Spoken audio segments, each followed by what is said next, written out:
Avengers Endgame আমি আবারও দেখে ফেলেছি অনেক দিন পর।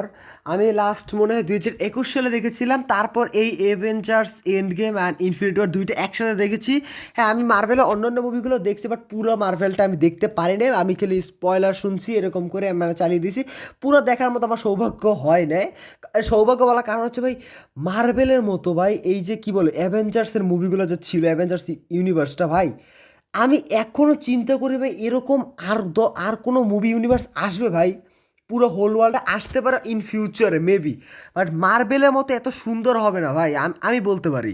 তোমরা যেন আগের মতো অ্যাভেঞ্জার্স মুভিগুলো অত চলছে না, মার্ভেলের মুভিগুলো অত ভালো হচ্ছে না, মানে আগে যেরকম হতো কম্পেয়ার যদি করো। এখন শুধু আশা রাখা যায় আপকামিং মুভি ডেডপুলের উপর। ডেডপুল অ্যান্ড উলভারিন, মানে ডেডপুলের পার্ট 3, ওই মুভিটার উপর একটু আশা রাখা যায় যে হ্যাঁ ওইটা ভালো হতে পারে। আমিও আশা রাখতেছি, সবাই আশা রাখতেছে। এখন দেখা যাক কেমন হয়।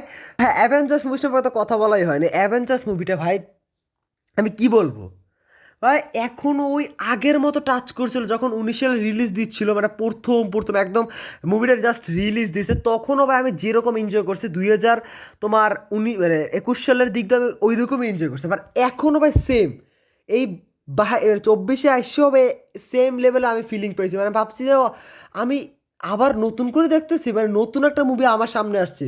মানে আমি এইটা বলছি যে আমি মার্ভেলের অ্যাভেঞ্জার্স ইনফিনিটি ওয়ার আর অ্যাভেঞ্জার্স এন্ড গেম আমি এখনও যেভাবে এনজয় করছি ভাই, আগের মতো একদম প্রথম দেখার সময় যেরকম এনজয় করছি এখনও সেই রকম ভাই। আর কিন্তু আমি বলতেছি না যে অ্যাভেঞ্জার্সের আর মুভিগুলো খারাপ, একদমই না ভাই। অনেকগুলো মুভি যেমন আয়রন ম্যান, তারপর আয়রন ম্যান 1, তারপর Captain America Civil War, Hulk, তারপর থরের মুভি অনেক ভাই, এবার লোকি সিরিজ সব কটাই ভালো ছিল। আর আমি এখনও বলবো যে অ্যাভেঞ্জার্স ইউনিভার্সটা ছিল সেটা এখন পর্যন্ত বেস্ট ইউনিভার্স।